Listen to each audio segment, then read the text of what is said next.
saudara-saudari yang terkasih di dalam Yesus Kristus, selamat pagi, salam sehat untuk kita semua.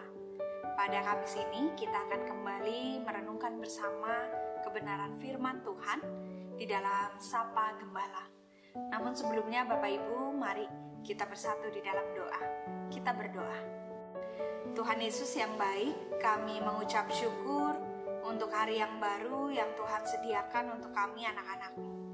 Dan kami akan mengawali hari ini dengan firman Tuhan yang menjadi bekal bagi perjalanan kehidupan yang Tuhan percayakan. Pimpin kami ya Tuhan, dan inilah kami anak-anak-Mu yang siap mendengar akan firman. Di dalam nama Tuhan Yesus Kristus, Sang Firman yang hidup, kami berdoa. Amin. Bapak Ibu, saudara-saudari yang terkasih, bacaan perenungan kita pada pagi ini diambil dari Roma 8 ayat 1-11. Roma 8 ayat 1-11. Saya akan baca untuk kita semua. Demikianlah sekarang tidak ada penghukuman bagi mereka yang ada di dalam Kristus Yesus. Roh yang memberi hidup telah memerdekakan kamu dalam Kristus dari hukum dosa dan hukum maut. Sebab apa yang tidak mungkin dilakukan hukum Taurat karena tak berdaya oleh daging, telah dilakukan oleh Allah dengan jalan mengutus anaknya sendiri dalam daging, yang serupa dengan daging yang dikuasai dosa karena dosa. Ia telah menjatuhkan hukuman atas dosa itu di dalam daging, supaya tuntutan hukum Taurat digenapi di dalam kita, yang tidak hidup menurut daging tetapi menurut roh. Sebab mereka yang hidup menurut daging memikirkan hal-hal dari daging. Mereka yang hidup menurut roh memikirkan hal-hal dari roh. Karena keinginan daging adalah maut, tetapi keinginan roh adalah hidup dan damai sejahtera. Sebab keinginan daging adalah perseteruan terhadap Allah, karena ia tidak takluk kepada hukum Allah. Hal ini memang tidak mungkin baginya. Mereka yang hidup dalam daging tidak mungkin berkenan kepada Allah. Tetapi kamu tidak hidup dalam daging, melainkan dalam roh, jika memang roh Allah diam di dalam kamu. Tetapi jika orang tidak memiliki roh Kristus, ia bukan milik Kristus. Tetapi jika Kristus ada di dalam kamu, maka tubuh memang mati karena dosa, tetapi roh adalah kehidupan oleh karena kebenaran. Dan jika roh Dia yang telah membangkitkan Yesus dari antara orang mati diam di dalam kamu, maka Ia yang telah membangkitkan Kristus Yesus dari antara orang mati akan menghidupkan juga tubuhmu yang fana itu oleh rohnya yang diam di dalam kamu. Bapak Ibu, saudara-saudari yang terkasih, tema perenungan kita adalah melepaskan diri. Nah Bapak Ibu, saya punya cerita pendek tentang seekor gajah yang ada di kebun binatang. Gajah adalah binatang yang terbesar di atas muka bumi ini, dan bahkan salah satu yang terkuat. Namun ternyata Bapak Ibu hanya dibutuhkan seutas tali untuk mengendalikannya. Berikut ini caranya. Ketika gajah masih muda, gajah diikat pada sebatang pohon besar. Selama berminggu-minggu, ia akan memberontak dan berusaha menarik tali pengikatnya. Namun tali itu tetap mengikatnya dengan kencang. Dan pada akhirnya gajah itu pun menyerah. Lalu Bapak Ibu, ketika gajah itu mencapai ukuran dewasa dan berada pada puncak kekuatannya, ia tidak akan memberontak lagi untuk membebaskan diri. Sekali saja merasakan perlawanan, gajah itu akan berhenti. Gajah itu percaya bahwa ia masih ditawan dan tidak akan dapat melepaskan diri. Nah Bapak Ibu, dari cerita pendek seekor gajah ini, kita juga mengingat bagaimana cara kerja iblis di tengah kehidupan kita orang percaya.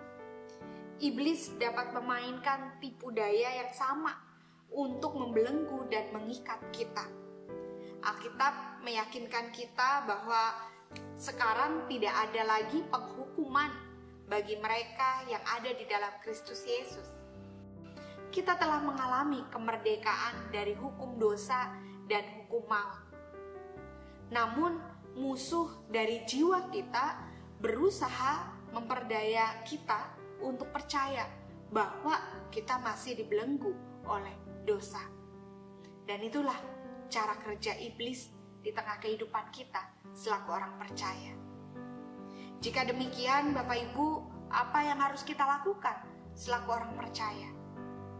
Ada sebuah jalan keluar yang ditawarkan oleh firman Tuhan pada pagi hari ini, yaitu Bapak Ibu, kita diajak untuk kembali merenungkan apa yang telah dilakukan oleh Yesus Kristus.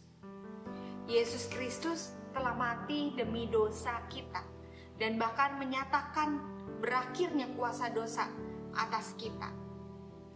Kristus bangkit dari kematian dan memberi kita Roh Kudus. Dan sekarang kita pun dimampukan untuk hidup dalam kemenangan bersamanya. Karena Roh Kudus itu, karena Roh Allah itu ada di dalam hati kita.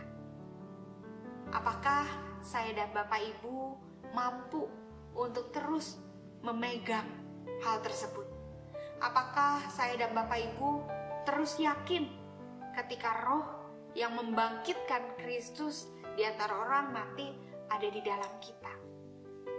Ketika kita yakin, ketika kita percaya, kita tidak akan masuk dalam tipu daya iblis. Mari Bapak Ibu, kita mau kembali mengingat bahwa di dalam Kristus kita telah dimerdekakan. Di dalam Kristus kita telah ditebus dosanya.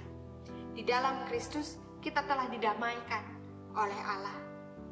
Dan di dalam Kristus kita sudah ada di tengah kerajaan Allah. Oleh karena itu, mari tetap yakin, tetap percaya, dan pegang Roh Kudus, Roh Allah ada di dalam hati kita. Sehingga apapun usaha upaya iblis di dalam kehidupan kita, itu tidak akan menggoyahkan kita. Tuhan Yesus memampukan kita. Amin. Mari kita bersatu dalam doa. Tuhan Yesus, kami bersyukur pada saat ini kami bersama-sama diingatkan kembali bagaimana cara kerja iblis di tengah kehidupan kami anak-anak Tuhan. Kami diingatkan oleh kebenaran firman-Mu bahwa kami telah dimerdekakan dari kuasa maut dan dari keberdosaan. Kami juga diingatkan bagaimana kuasa dan kasih Tuhan hadir bahkan tinggal diam di dalam hati kami melalui Roh Kudus, Roh Allah.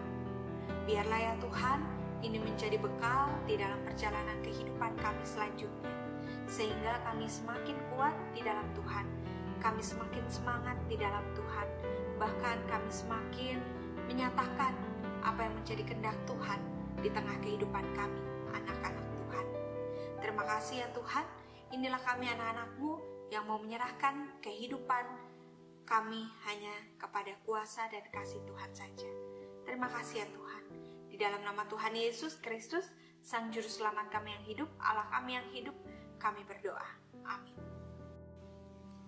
Bapak Ibu, saudara-saudara yang terkasih, selamat menjalani hari dengan keyakinan bahwa Tuhan ada di dalam hati kita melalui Roh-Nya yang kudus. Tuhan Yesus memberkati.